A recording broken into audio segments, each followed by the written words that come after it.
오늘은 여러분과 제가 한 절씩 나누어서 보십니다. 제가 8절 말씀 먼저 봉독합니다. 그 지역에 목자들이 밤에 밖에서 자기 양떼를 지키더니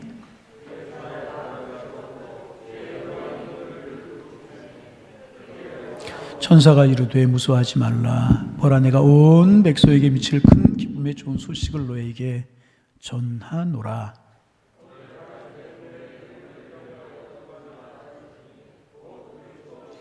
너희가 가서 강보에 쌓여 구 위에 누워 있는 아기를 보리니 이것이 너희에게 표적이니라 하더니,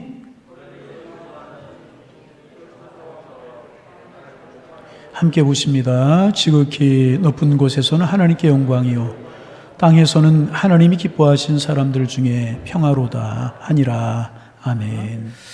여러분, 예배 전에 말씀드렸던 것처럼 성탄절 앞에 있는 주일을 성탄주일이라고 이야기합니다. 대강절 마지막 주일이기도 합니다.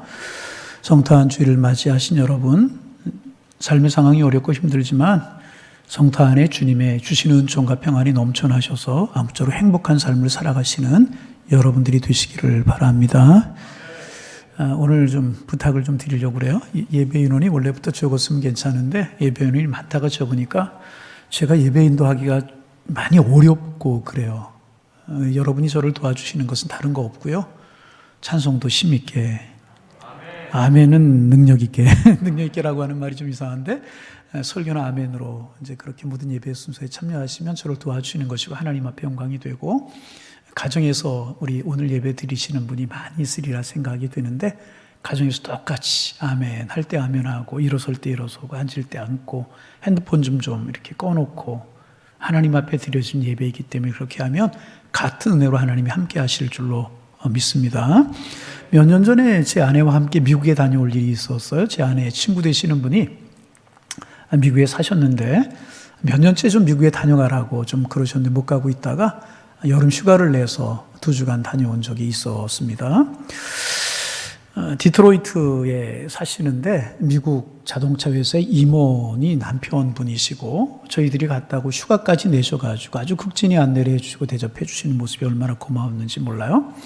차를 직접 운전을 해가지고 나야가라 폭포까지, 국경을 넘어서 나야가라 폭포까지 가서 구경을 시켜주고, 하루는 디트로이트 시내를 이렇게 이제 구경을 시켜주시는데, 디트로이트 시내에 제법 고딕 양식으로 아름답게 높이 지어진 그런 교회가, 고딕 양식으로 지어진 교회가 있었습니다.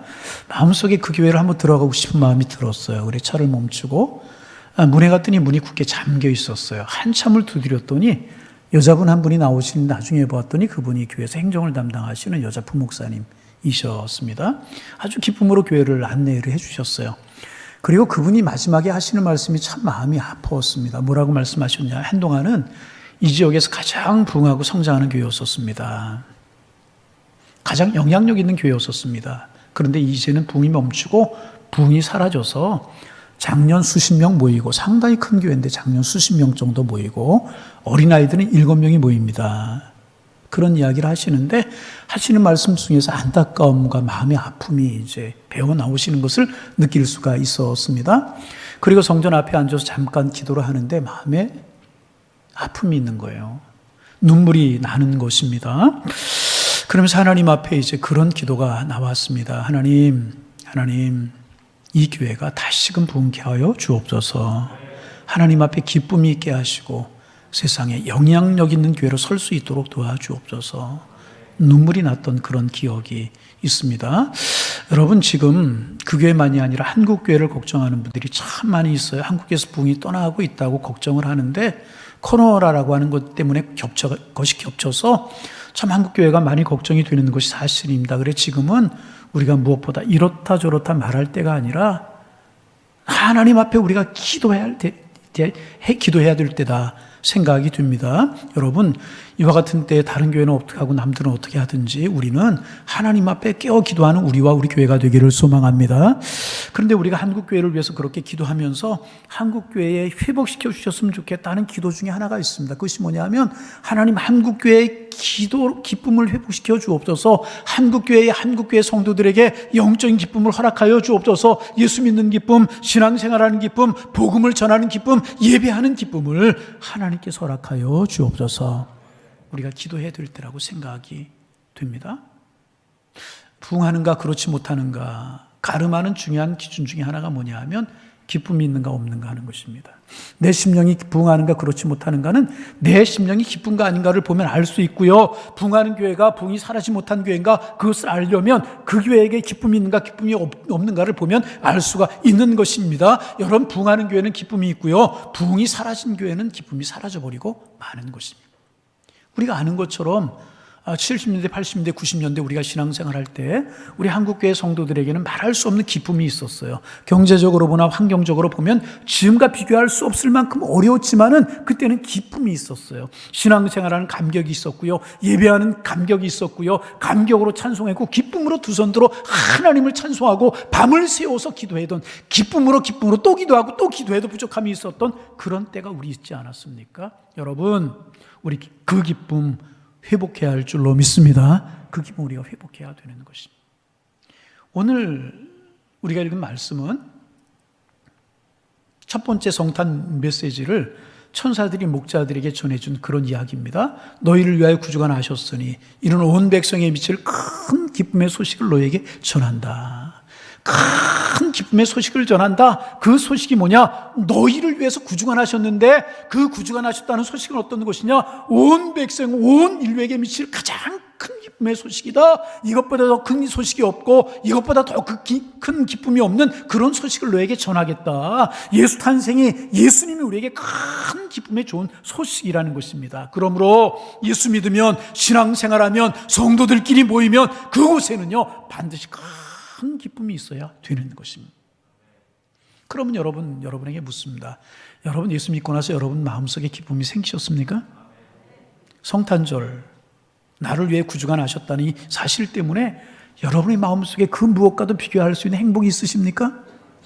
아기 예수님의 탄생을 기뻐하는 성탄절이 멱치 앞으로 다가왔는데 여러분의 마음속에 그 무엇과도 무엇을 준다고 해도 빼앗기지 않을 만한 그런 기쁨이 있습니까? 우리 그런 기쁨이 있어야 되는 것입니다. 예전에는 성탄 카드를 보내고 그랬어요. 제가 청년회 활동을 할 때만 해도 청년들이 모여서 성탄 카드를 그리는 거예요. 그려가지고 교인들에게 파루어서 그 수입을 가지고 불우이웃도 돕고 그랬던 기억이 나고 그래요. 성탄 카드 우리가 그렇게 만들고 보내지는 않지만 그동안 고마웠던 분들을 생각하며 문자를 보내 축하도 하고 특별히 어린아이들에게, 손주들에게 선물도 하고 우리가 그렇게 이제 합니다. 또 성탄절이 되면 우리 주변에 있는 어린 사람들을 찾아가서 그들을 돌보기도 하고 섬기기도 합니다. 그럴 때 마음에 감동이 되고 그런 일을 하면서 야, 내가 성탄절을 잘 보냈구나. 우리 예수님 오신 성탄절이 우리에게 축복이고 기쁨이구나. 흐뭇한 마음이 들기도 하는 것입니다. 그런데 여러분, 그렇게 성탄 축하 인사를 서로 나누고 아이들에게 선물을 나누어 주기도 하고 어려운 이웃도 찾아보기도 하지만 정작 내 마음속에 그 주님으로 말미암는 기쁨이 없다면 이것은 진정한 성탄이 아니고요, 문제가 있는 것입니다. 다른 것 속에 감추어져서 다른 것 속에 눌려서 진정한 예수님으로 말미암는 기쁨이 우리에게 없다면 성탄을 바르게 지내는 것이 아닌 것입니다. 여러분 성경을 보세요. 성탄을 경험한 사람들은요 모두 기뻤어요. 마리아 보세요. 처녀가 잉태할 것이라고 하는데 뭐 이렇게 기쁜 일이겠어요. 그런데 내 마음이 기뻐하고 즐거워한다고 그랬잖아요. 여러분 보세요. 요셉 보세요. 자기의 정혼한 아내가 배가 불러와요. 세상에 이런 일이 어디 있습니까? 그런데 기뻐하잖아요. 시므온 안나 보세요. 안나는 특별히 결혼한 지 몇 년 안 돼서 혼자 되어서 84세가 되기까지 어려운 세월을 지낸 분이었었어요. 그런데 내 마음이 주로 말미암아 기뻐하고 감사한다. 예수님 만난 사람들, 성탄을 경험한 사람들 모두 다 기뻐했다는 것이. 다시 한번 묻습니다. 여러분 성탄절을 앞두고 여러분의 심령 속에, 여러분 마음 속에 진정한 기쁨이 있으십니까? 어렸을 적에는 목사님 기뻤는데 이제 나이가 드니까 기쁨이 없어요. 나이가 들어서 그런 거예요? 아니에요. 목사님 코로나 상황에 뭐 이렇게 기쁜 것이 있겠습니까? 예배도 자유롭지 못하고 마음껏 드리지 못하고 우리의 삶이 이렇게 제약되어 있는데 무슨 성탄이라고 기뻐하겠습니까? 환경 때문에 기쁘지 않은 것입니까? 아닌 것입니다. 여러분 우리는 성탄을 기뻐해야 되는 것이란. 왜? 구주 탄생의 소식은요, 세상에 어떤 백신이 개발되는 것보다 더 기쁘고 더 귀한 소식이 예수 탄생의 소식이라는 것입니다. 우리가 영생 얻고 소망 얻고 기쁨 얻었다는 것입니다. 여러분, 이 성탄에 기뻐할 수 있는 여러분들의 시기를 주님의 이름으로 축복합니다.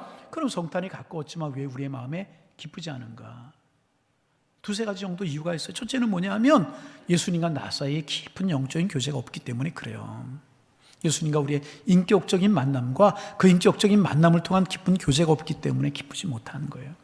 여러분, 우리 가족들 생일이 다가오면 며칠부터 이렇게 언제인가 날짜를 쓰잖아요.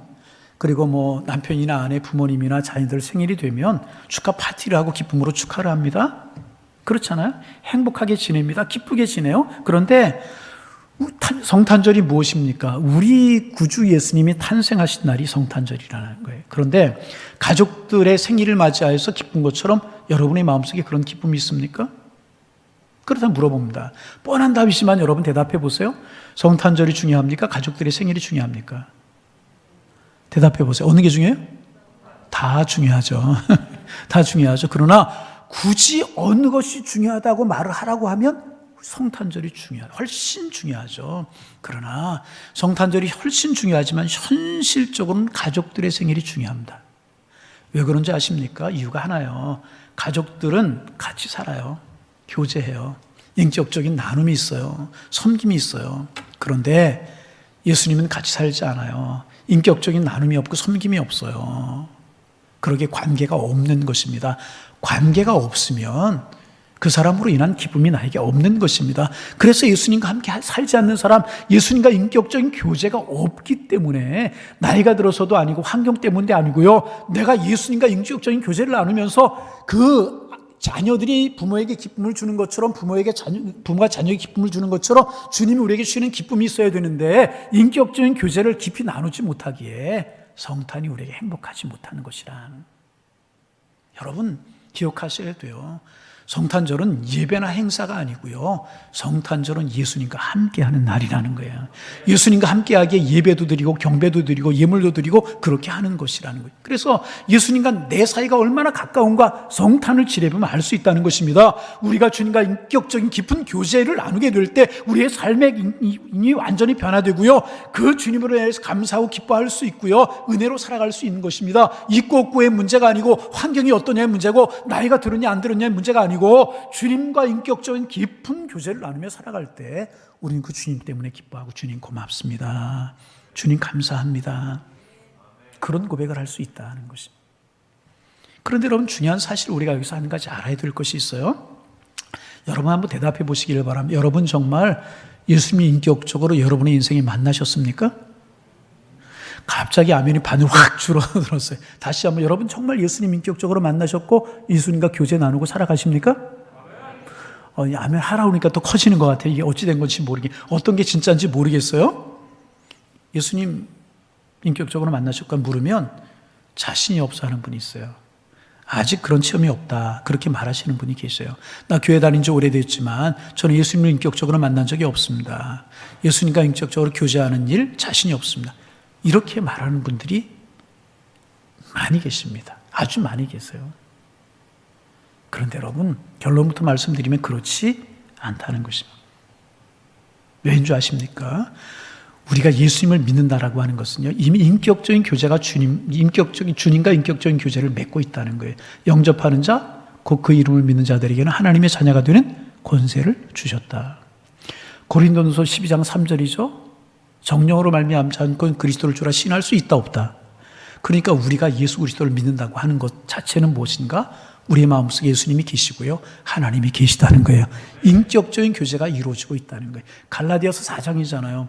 성령으로 아바 아버지라고 부를 수 없다고. 성령이 우리 속에 함께 하셔야만 우리가 하나님을 아버지라고 부를 수 있다고 말씀하고 계시는. 그러므로 내가 그 사실을 깨닫고 있지 못하는 것뿐이지 우리는 예수님과 인격적인 관계를 맺고 있다는 것입니다. 믿으시기를 바랍니다.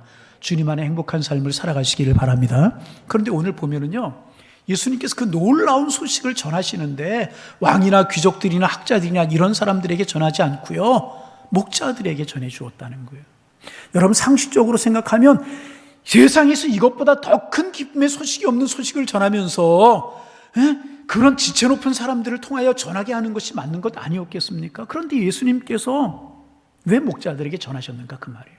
목자 그러면은요, 우리 아주 좋은 이미지를 가지고 있어요. 선한 목자다 그런 말을 하기도 하고, 그들 좋은 사람일 것이다 라고 하는 생각이 우리에게 있지만, 실제로 그 당시의 목자들 아주 선한 사람들이었다고 이제 그럽니다. 짐승들과 함께 밤낮 함께 사는 사람들이고, 그래 들에서 노숙을 해야만 되는 사람들이고, 배운 것이 별로 없어서 예의나 교양이 없고 말도 거칠고 아주 거짓말을 잘하고, 그래 천하고 가까이 할 수 없는 사람들로 스스로도 여겼고 사람들도 목자들을 그렇게 여겼다고 이제 그래요. 그런데 그런 사람들에게 주의 사자가 나타났다. 그들에게 주의 영광의 왕자가 쫙 비치고요, 천사들이 나타나서 예수 탄생의 놀라운 비밀이 전해졌고요, 그들의 입으로 그 예수 탄생의 소식이 전해지기 시작을 했다는 것입니다. 왜 지체 높은 사람들이 아니고요, 왜 지체 낮은, 왜 천한 이 목자들이었겠습니까? 거기에는 하나님의 의도가 담겨져 있었던 것입니다. 하나님의 의도가 10절 말씀에 나옵니다. 참 귀한 말씀이기 때문에 10절 말씀을 같이 한번 읽어보는 것 좋을 것 같아요. 여러분 성경 보고 한번 읽어보실까요? 천사가 이르되 무수하지 말라. 보라, 내가 온 백성에 미칠 큰 기쁨의 좋은 소식을 너희에게 전하노라. 반복하거니와 온 백성에게, 온 인류에게 미칠 큰 기쁨의 좋은 소식이라는 것입니다. 이것보다 더 큰 소식이 없고, 이것보다도 놀라운 소식이 없고, 이것보다 아름다운 소식이 없는, 우리를 위하여 구주가 탄생하셨다는, 예수님이 탄생하셨다는 놀라운 소식을 너에게 전한다는 것입니다. 그런데 왕들이나 귀족이 아니었었어요. 목자들이었어요. 왜 그렇겠는가? 만약에 왕들이나 종교 지도자에게 그 지체 높은 사람들이 그 소식이 전해지고, 예수님께서 왕의 아들로 태어나시거나 학자들의 아들로 태어나셨다면, 목자와 같이 신분이 낮은 사람들, 천한 사람들에게 예수 탄생의 그 소식이 기쁜 소식이 되었겠습니까? 그들이 쉽게 받아들일 수 있었겠습니까? 그렇지 않았다는 것입니다. 그럴 때 목자들은요, 예수님에 관해서 굉장히 거리감을 가졌을 것이 틀림이 없다는 것입니다.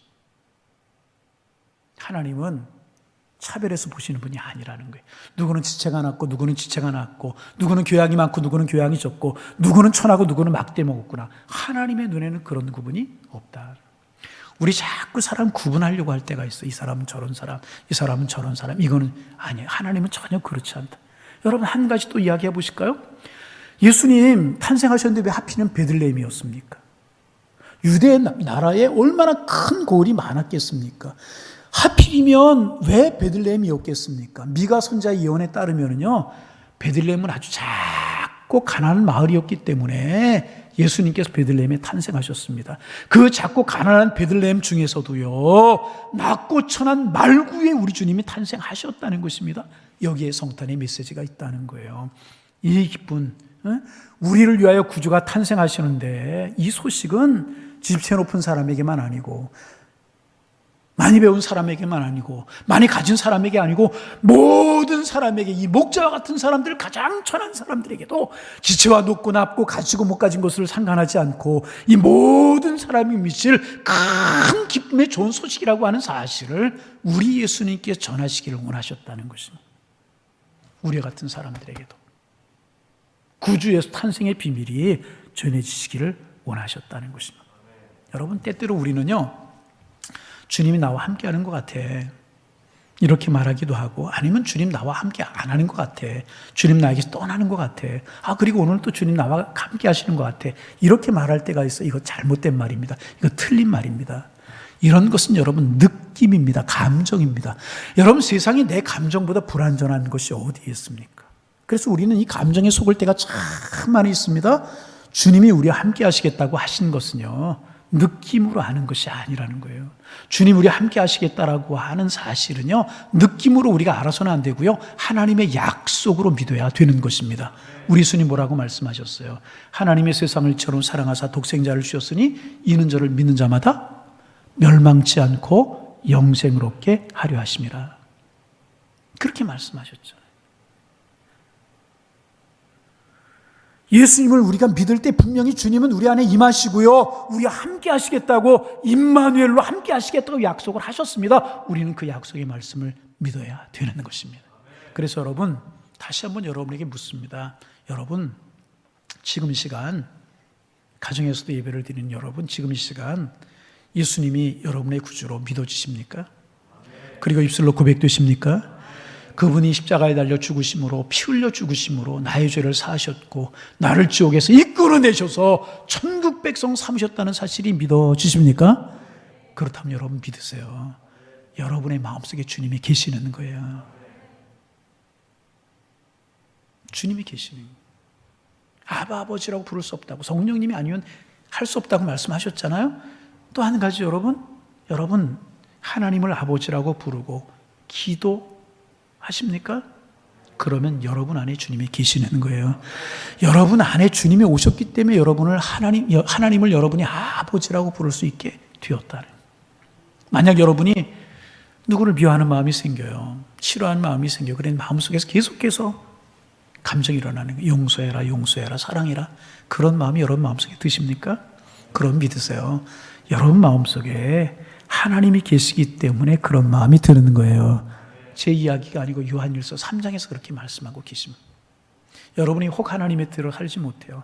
참되게 예배드리지 못하고 주일 예배도 제대로 드리지 못하고 기도하지 못하고 하나님의 뜻대로 살지 않고 전도도 안 하고 그러면 여러분 용서도 안 하고 그러면 여러분 마음이 괴롭고 힘이 드십니까? 그러면 믿으세요.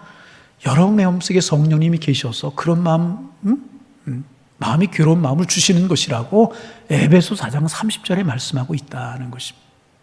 하나 더, 여러분의 마음이 이상하게 하나님의 뜻대로 살고 싶은 마음이 드는 거예요. 기도하고 싶은 마음이 드는 거예요. 하나님의 일을 하고 싶은 마음이 드는 거예요. 하나님 앞에 내가 좀 쓰임받고 싶어요. 여러분, 그런 마음이 여러분에게 있다면 여러분 안에 예수님이 오셨기 때문에 그런 마음이 드는 것이라. 조금 더 이야기해 볼까요? 예수님을 주님이라고 부르고 하나님을 아버지라고 부르고 말씀과 기도 중에 찬송 중에 은혜가 느껴져요. 하나님께서 살지 못하면 괴롭고 하나님을 일하고자 하는 소원이 생겨요. 그렇다면 여러분 마음속에 예수님이 오신 것이라. 그리고 여러분, 이것보다 주님이 우리의 마음에 계신다면 이것보다 더 분명한 주님과 인격적인 교제가 어디에 있느냐는 거예요. 아브라함 주님의 음성을 직접 들었잖아요. 그것도 참 놀라운 것이고요. 모세 꺼지지 않는 떨기나무 불꽃 가운데서 하나님을 직접적으로 만나는 체험을 했어요.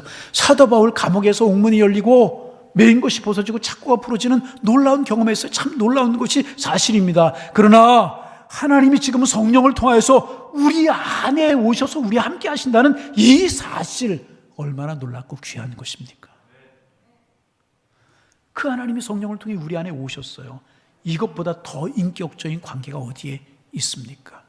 여러분, 조금 더 이야기해 봅니다. 예수 믿고 사시면서요, 기도하거나 예배를 드리거나 설교를 듣거나 신앙서적을 읽거나 그저 고난과 질고가 어려움에 좀 빠져 있을 때 하나님이 여러분에게 들려주시는 음성이 느껴져요.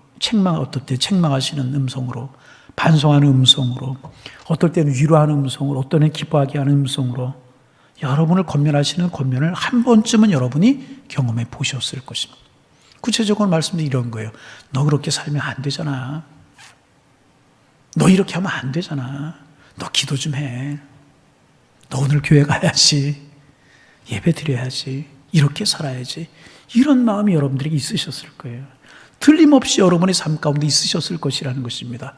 그렇다면 그것이 바로 주님이 여러분과 함께 하시는 증거이고요. 여러분이 주님과 인격적으로 교제를 나누고 계시다는 것입니다. 그런데 안타까운 사실은요, 많은 그리스도인들이, 많은 신앙인들이 이처럼 예수님이 분명히 그 마음속에 계시고 말씀하시고 역사하심에도 불구하고 정작 본인은 까맣게 모르고 살아가고 있다는 것입니다. 그래서 그 주님이 주시는 기쁨을 모르는 채 살아가고 있는 것이라. 여러분, 주님 여러분 마음속에 함께 하시는 줄로 믿습니다. 그 주님과 인격적인 교제를 이루셨어요. 진정한 행복을 누리며 살아가시기를 바랍니다. 그래야 되는. 어떤 한 분이 신앙의 고백을 하셨는데 좀 길어요. 긴 신앙의 고백을 여러분들에게 좀 소개를 하려고 그래요.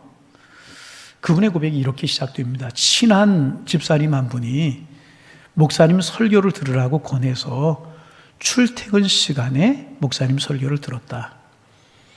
그런데 말씀을 듣다가 주체할 수 있는 눈물을 많이 흘렸다.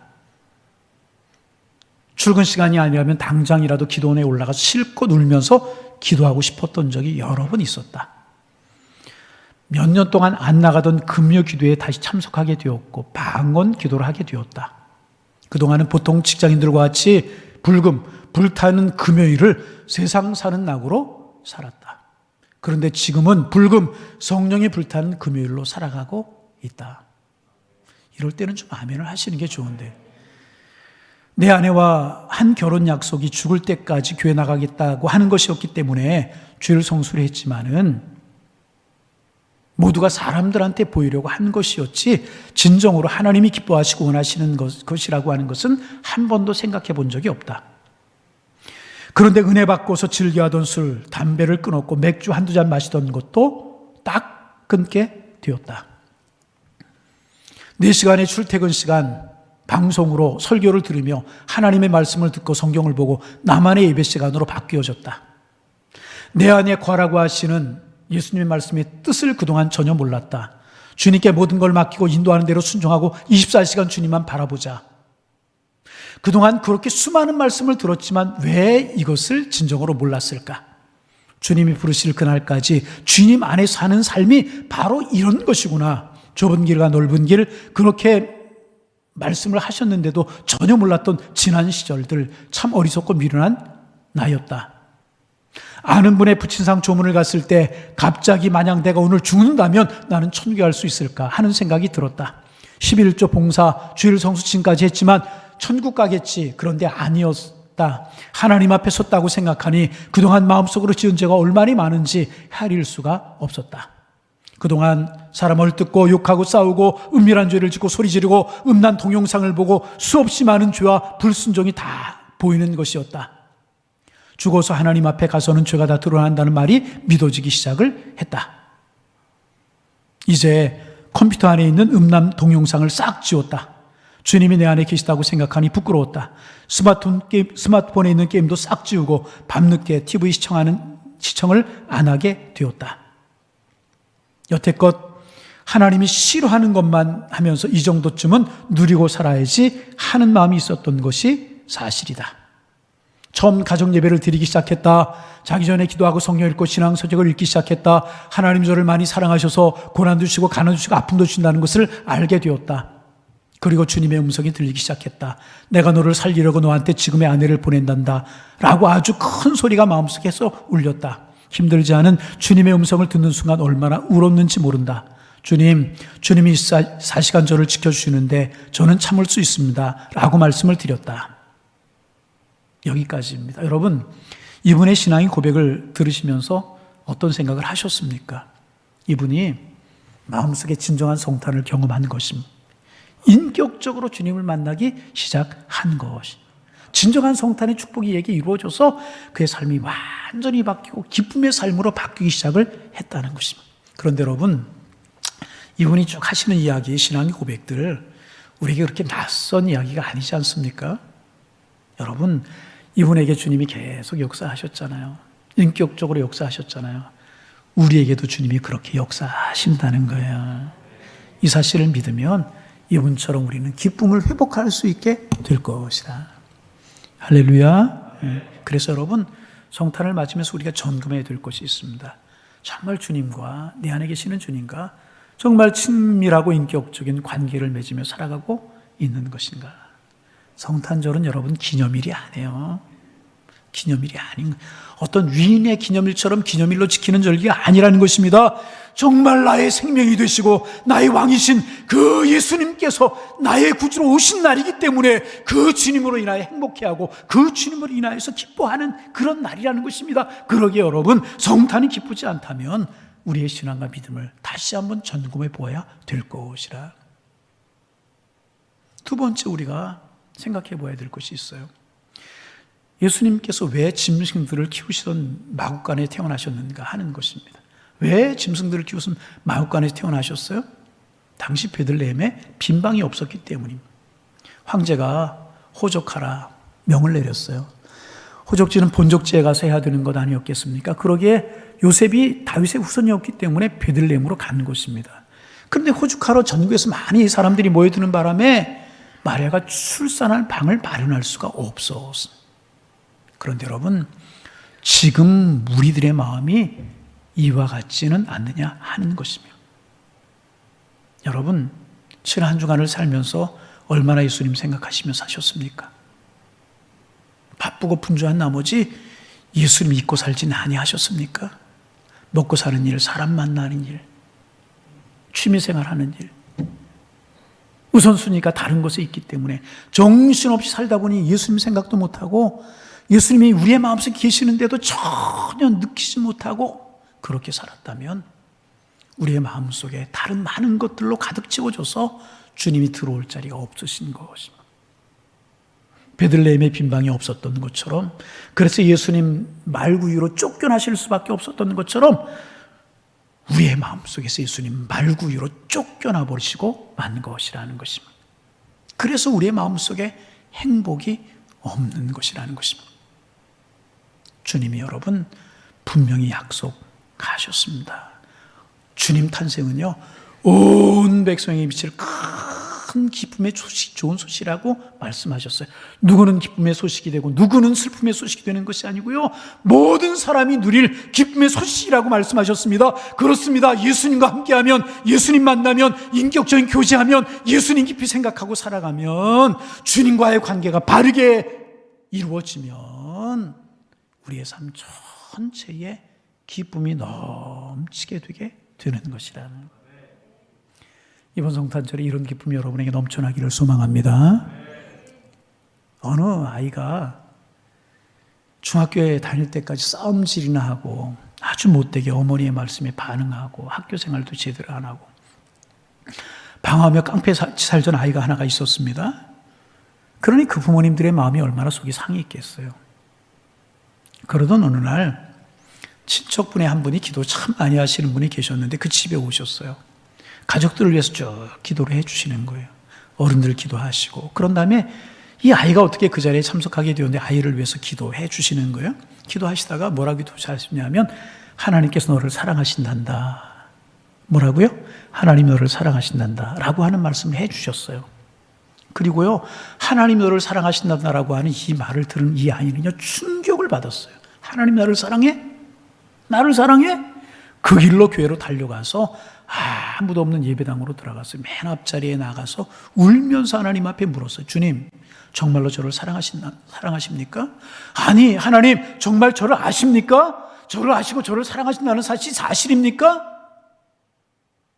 아이가 그 말에 충격이 되는 것입니다. 하나님이 나를 아시고 나를 사랑하신데, 나 엄마에게도 사랑받지 못하고 아빠에게도 사랑받지 못하고 선생님에게도 친구들에게 다 사랑받지 못하고 따돌림을 당했는데 정말 하나님이 나를 사랑하셔, 나를 아셔? 그렇게 예배당에 실컷 울고 또 울고 그리고 나서는요, 이 아이가 완전히 다른 아이가 되었어요. 완전히 새 사람이 되었어요. 이 아이에게요, 그날 그 시간이 성탄절이 된 것이라는, 아이의 마음속에 예수님이 탄생하신 것이라, 주님이 이 아이를 인격적으로 만나주신 것이라, 하나님이 나를 아시고 나를 사랑하신데, 이 말씀 한마디 때문에 완전히 아이가 달라. 그렇게 잘 자라서요, 아주 목회를 잘하시는 훌륭한 목사님이 되셨어요. 지금도 목회를 하고 계신. 여러분, 우리를 위하여 구주가 나으셨습니다. 그날이 성탄절이고요, 예수님이 탄생하셨어요. 우리를 위해서 구주가 나신 거예요.